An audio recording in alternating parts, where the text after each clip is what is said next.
നീയും രമ്യയും തമ്മിൽ ഇങ്ങനെ പ്രേമിച്ച് നടന്നാ മതിയോ? ഒരു കല്യാണമൊക്കെ കഴിക്കണ്ടേ? ആ ഉടനെ ഉണ്ടാവും. അതെ, ഇന്നലെ രാത്രി ഞാൻ ഒരു പോലീസ് കേസിൽ പെട്ടടാ. പോലീസ് കേസോ? ഞാൻ ഇന്നലെ രാത്രി ബാറിൽ നിന്ന് വരുമ്പോൾ അല്പം ഓവറായി. എൻ്റെ കാറും ഓട്ടോറിക്ഷയുമായി ഉരസി. ഈശ്വര, എന്നിട്ട്? ഓട്ടോക്കാരൻ ഭയങ്കര ബഹളം ഉണ്ടാക്കി. പോലീസ് എത്തി. ഞാൻ മദ്യപിച്ച് വണ്ടി ഓടിച്ചു എന്ന് പറഞ്ഞ് എനിക്കെതിരെ കേസായി. സത്യത്തിൽ അവൻ്റെ വണ്ടി എൻ്റെ വണ്ടിയിലടിച്ചത്.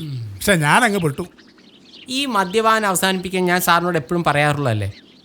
നിങ്ങളുടെ കല്യാണത്തിന് ഒരാഴ്ചയല്ലേ ബാക്കിയുള്ളൂ. ഇനി ഇതിൻ്റെ ഇടയിൽ ഇനി കോടതിയായിട്ട് കളിക്കുക? എടാ, എൻ്റെ ഭാഗത്ത് ഒരു തെറ്റുമില്ലടാ. ആ വിശാൽ, ഒരു മിനിറ്റ്, ഫോണോ?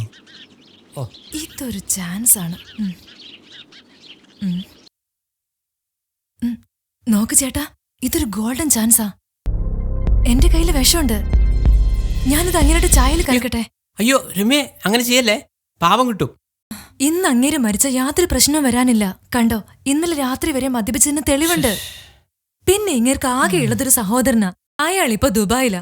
നോക്ക് രമ്യ, പോസ്റ്റ്മോർട്ടം എങ്ങനെ നടന്നാൽ വിഷകത്ത് നിന്നും അവർ കണ്ടെത്തും. നമ്മൾ രണ്ടാളും അഴിയണ്ണേ. അതിന് പോസ്റ്റ്മോർട്ടം നടക്കില്ല. ഒരു സാധാരണ മരണമായി നമുക്കിതിനെ മാറ്റണം. പ്ലീസ്, ഇങ്ങനെയൊന്നും ചിന്തിക്കരുത്. ഓ, നിങ്ങൾക്കിത് വെറും കോംപ്ലക്സ് ആണ്. എപ്പോഴും വിശാല് നല്ല മനുഷ്യനാണ്, മാന്യനാണ് എന്നൊക്കെ നാട്ടുകാരെ കൊണ്ട് പറയിപ്പിക്കണം. നിങ്ങൾക്കെല്ലാം വേണം, അനുഭവിക്കണം.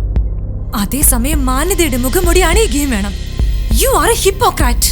നോക്ക്, വിനാശകാല വിപരീത ബുദ്ധി. വെറുതെ വേണ്ടാത്ത പണിക്ക് പോവല്ലേ. എനിക്ക് ഈ സ്വത്തൊന്നും നഷ്ടപ്പെടാൻ വയ്യ. ഒരു കാരണവശാലും ബോഡി പോസ്റ്റ്മോർട്ടം നടത്തിക്കരുത്. അത്രയുള്ളൂ. വേണ്ടടി, വേണ്ട. ചേട്ടനൊന്നും പറയണ്ട. ഞാൻ റിസ്ക് ആണടി ചെയ്യുന്നത്. ഭയങ്കര റിസ്ക് ആണത്. എന്താവോ എന്താ.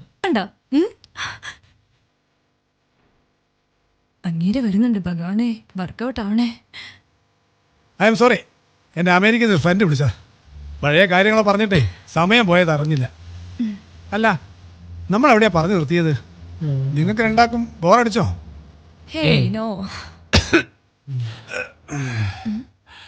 വിശാൽ, എന്റെ നെഞ്ച് വല്ലാതെ വേദനിക്കുന്നു. എന്തു പറ്റി? എന്തു പറ്റി സാർ?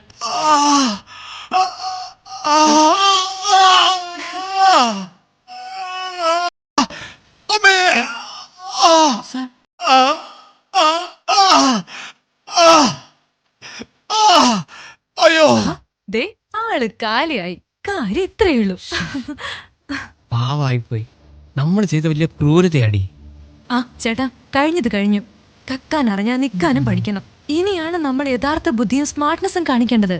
നമ്മൾ ഇത് ഹാർട്ട് അറ്റാക്ക് മരണമാക്കി മാറ്റണം. ചേട്ടൻ ആദ്യം അമ്മാവനെ വിളിച്ച് കാര്യം പറ. Hello mama.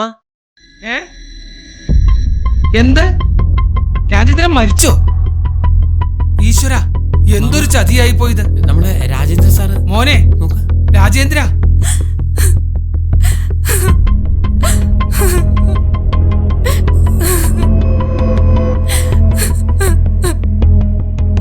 നോക്ക് വിശാലേ, നീ ഇക്കാര്യം പോലീസിനെ അറിയിച്ചോ? ഇല്ല, ഹാർട്ട് അറ്റാക്ക് ആയതുകൊണ്ട് പറയണമെന്ന് തോന്നിയില്ല. പിന്നെ ആളുടെ മാമനും പറഞ്ഞു. നോ വിശാലേ, ഇത് ഭാവിയിൽ പ്രശ്നമാവും. നോക്ക്, ആളീ സിറ്റിയിലെ പ്രശസ്തനായ വ്യക്തിയാണ്. നാളെ പണത്തിന് വേണ്ടി അദ്ദേഹത്തെ ആരെങ്കിലും കൊന്നു എന്നുള്ള പരാതി ഉണ്ടാവാൻ പാടില്ല. ഉടനെ പോലീസിനെ വിളിച്ചു പറ. സോ നിർബന്ധമായും പോസ്റ്റ്മോർട്ടം ചെയ്തിരിക്കണം.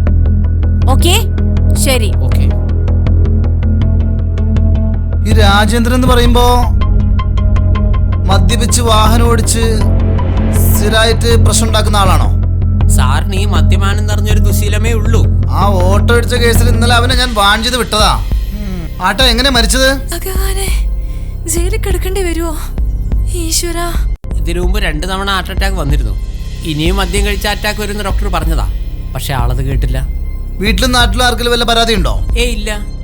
അങ്ങനെയാണെങ്കിൽ ബോഡി പോസ്റ്റ്മോർട്ടം ചെയ്യേണ്ടി വരും. ഇദ്ദേഹത്തിന് അച്ഛന്റെ 1ാമത്തെ ഭാര്യയിൽ ഒരു സഹോദരനുണ്ട്, ചന്ദ്രദാസ് എന്ന പേര്. നമ്മുടെ കളരിക്കൽ ചന്ദ്രദാസ്. അവന്റെ കൂട്ടുകാരനല്ലേ? ആണോ? ഞാൻ വിളിച്ചോളാം. ശരി സാർ. ശരി. ഞാനാ. പറയടാ. എടാ, നിന്റെ ബ്രദർ മരിച്ചെന്ന് കേട്ടല്ലോ. എന്താ ചെയ്യണ്ടേ? ബോഡി പോസ്റ്റ്മോർട്ടം ചെയ്യണോ? അതിന്റെ ഒന്നും ആവശ്യമില്ല. അവൻ ഫുൾ ടൈം വെള്ളമല്ലേ. നിനക്ക് വേണ്ടെങ്കിൽ എനിക്കും വേണ്ട. അല്ല, നീ എപ്പോഴാ നാട്ടിൽ വരുന്നേ? നീ വന്നിട്ടല്ലേ ബോഡി മറിയാൻ പറ്റുള്ളൂ.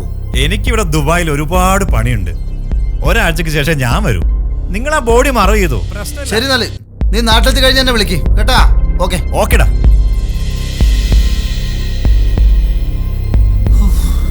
പോസ്റ്റ്മോർട്ടം വേണോ? പ്രശ്നം solve ആയി. എന്റെ ദൈവമേ, തടിയൂരി. വാ. ഇദ്ദേഹത്തിന്റെ ബ്രദർക്കും മറ്റുള്ളവർക്കും ഇതിൽ കംപ്ലൈന്റ് ഇല്ല എന്ന് പറഞ്ഞപ്പോ പോലീസ് ഈ ഡെഡ് ബോഡി മറവ് ചെയ്യാൻ സമ്മതിക്കായിരുന്നു. അങ്ങനെ അത് പോസ്റ്റ്മോർട്ടം ഇല്ലാതെ ഒപ്പിച്ചു. ഞാനൊരു കോടീശ്വരനുമായി. പക്ഷേ പണം കയ്യിൽ വന്നതിന് ശേഷം ഞാനും രമ്യ തമ്മിൽ ഒരുപാട് ഉടക്കുകളുണ്ടായി. അതെന്താ കാര്യം? അവൾ എന്നോട് ദിവസം ദിവസം പണം ചോദിച്ചു വരും. എനിക്കത് വല്ലാതെ ബുദ്ധിമുട്ടായി തുടങ്ങി. കഴിഞ്ഞ ആഴ്ച നിനക്ക്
വിശാൽ, അയ്യോ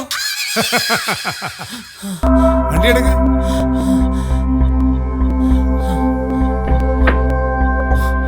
അവിടെ നിൽക്ക് വിശാലെ, ഒരു കാര്യം പറയട്ടെ. നീ അങ്ങ് ഓടല്ലേ?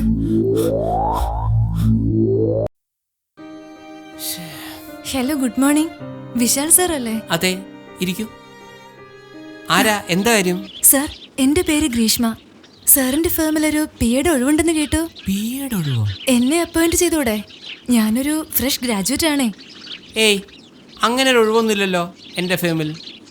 സാറിന്റെ വുഡ് ബി രമ്യയാണ് ഇവിടെ ഒഴിവുണ്ടെന്ന് പറഞ്ഞത്. ഓ, നേരിട്ട് പോയി ചോദിച്ചാൽ ജോലി കിട്ടുന്നും പറഞ്ഞു. ഈ രമ്യ കൊണ്ട് തോറ്റു. സത്യം പറ, നീ ഈ ജോലി കിട്ടാൻ രമ്യക്ക് നീ പൈസ കൊടുത്തോ? അയ്യോ ഇല്ല സാർ. നോക്ക്, സത്യം പറഞ്ഞാൽ ഞാൻ നിനക്ക് ജോലി തരും. കഴിഞ്ഞ ആഴ്ച കൂടി ഈ രമ്യ ഒരാളെ നിന്ന് പണം വാങ്ങി ഇവിടേക്ക് പറഞ്ഞയച്ചു. അതുകൊണ്ടാണ് ഞാൻ ചോദിക്കുന്നത്. രമ്യ ചേച്ചി എന്റെ കയ്യിൽ നിന്ന് 5 ലക്ഷം രൂപ വാങ്ങി. 5 ലക്ഷം? കഴിഞ്ഞ ആഴ്ച എന്റെ ഒരു ഫ്രണ്ടിന് രമ്യ ചേച്ചി 5 ലക്ഷം രൂപ വാങ്ങി ഇവിടെ ഒരു ജോലി ശരിയാക്കി കൊടുത്തു. എന്റെ 5 ലക്ഷം രൂപ പോയോ സാർ? പലരിൽ നിന്ന് കടം വാങ്ങിയിട്ടാണ് ഞാൻ കാശ് കൊടുത്തത്. ഇനിയിപ്പോ സാർ ഈ ജോലി തന്നില്ലെങ്കിൽ ഞാൻ ആത്മഹത്യ ചെയ്യേണ്ടി വരും. Please sir. ശരി ശരി, നാളെ മുതൽ ജോലിക്ക് വാ. ഓ, താങ്ക് യു സാർ. അപ്പൊ ഞാൻ നാളെ ജോയിൻ ചെയ്യാം സാർ. ഓ, ഈ രമ്യ ഞാൻ എന്താ ചെയ്യണ്ടത്?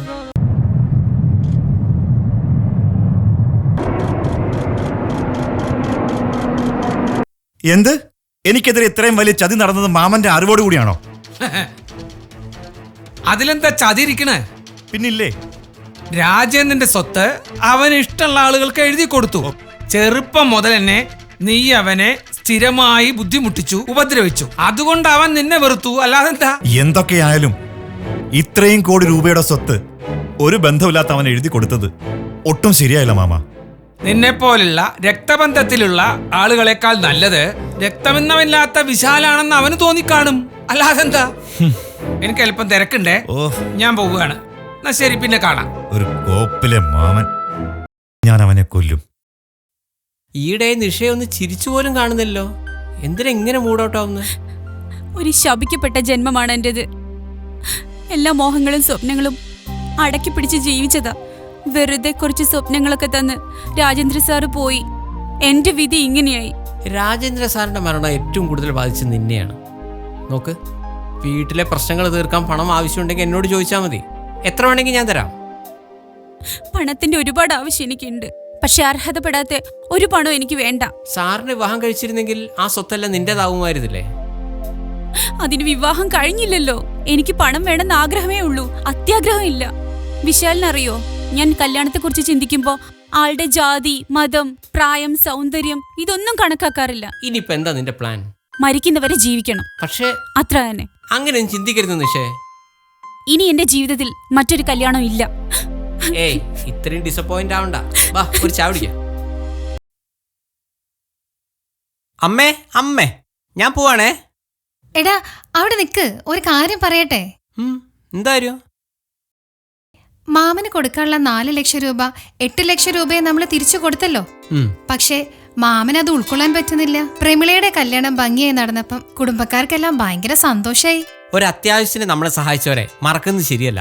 അതുകൊണ്ടാണ് ഞാൻ 4 ലക്ഷം അധികം കൊടുത്ത്. ആ നിന്റെ മുതലാളിയോടാ നന്ദി പറയേണ്ടത്. സ്വപ്നം കാണുന്നത് പോലെയല്ലേ, ഒറ്റ ദിവസം കൊണ്ടാ നമ്മൾ പണക്കാരായത്. ഇനി ലക്ഷ്മിയുടെ സെമസ്റ്റർ ഫീസിനെ കുറിച്ച് ആലോചിച്ച് നമ്മൾ ടെൻഷൻ അടിക്കണ്ട.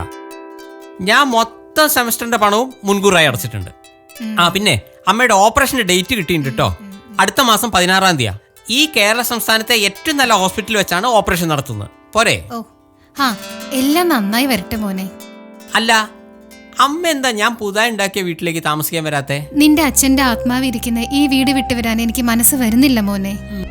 അതുകൊണ്ടാ നീ ഒന്നും വിചാരിക്കരുത്.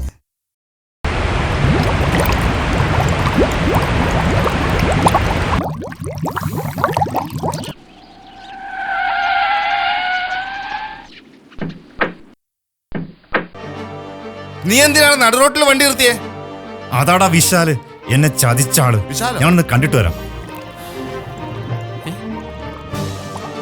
അപ്പൊ നീയാണ് വിശാല്. എന്നിൽ നിന്ന് ചതിച്ചു നേടിയ സ്വത്തെല്ലാം നീ എനിക്ക് തിരിച്ചെഴുതി തരണം. തന്നില്ലെങ്കിൽ നീ ഇതൊന്നും അനുഭവിക്കില്ലടാ. നിനക്കറിയില്ല ചന്ദ്രദാസ് ആരാന്ന്. ഓഹോ ഭീഷണിയാ? അതേടാ, ആദ്യം ഭീഷണി, എന്നിട്ട് നീ തന്നില്ലെങ്കിൽ റേഷൻ കാർഡിൽ തന്നെ നിന്റെ പേര് ഞാൻ വെട്ടും. നീ എന്താന്ന് വെച്ചാ അങ്ങ് ചെയ്. കാണാം ഇവന്റെ അവസാനമാണ്.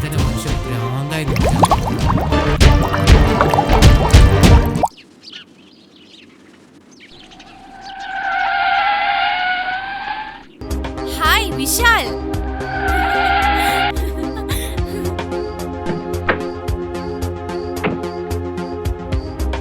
ഹായ് വിശാൽ. നോക്ക് തന്നെ അച്ഛനില്ലേ ഇവിടെ? അച്ഛൻ ബാംഗ്ലൂർ പോയതാ, അടുത്ത ആഴ്ച വരൂ. നമ്മൾ എത്രയായാലും കണ്ടിട്ട്. What is the matter? കഴിഞ്ഞ മാസത്തെ മന്ത്രി സ്റ്റേറ്റ്മെന്റ് ഉണ്ടായിരുന്നു, അത് തരാൻ വന്നു. ഇതൊക്കെ എന്ത് ചെക്ക് ചെയ്യാനാ? അപ്പൊ നീ കറക്റ്റായി നോക്കി ചെക്ക് ചെയ്തിട്ട് സൈൻ ചെയ്യണം. ഇത് അച്ഛനെയും കാണിക്കണേ. അല്ല വിശാൽ എന്താ ഇങ്ങനെ നിക്കുന്നേ? അകത്തേക്ക് വരൂ. അയ്യോ എനിക്ക് ഒട്ടും സമയമില്ല, പെട്ടെന്ന് പോണം. ഇന്ന് വിശാലിനെ കാണാൻ നല്ല സ്മാർട്ട് ലുക്ക് ഉണ്ട്. Thank you. വരൂ വിശാൽ വരൂ, പ്ലീസ് കം. അല്ല അത് എനിക്കൊരു 5 മണിക്ക് മീറ്റിങ്ങിന് പങ്കെടുക്കാണ്ട് തന്നെ. കഴിഞ്ഞ തവണ വിശാൽ ഇവിടെ വന്നപ്പോ ഞാൻ കുറച്ച് റഫായി പെരുമാറി.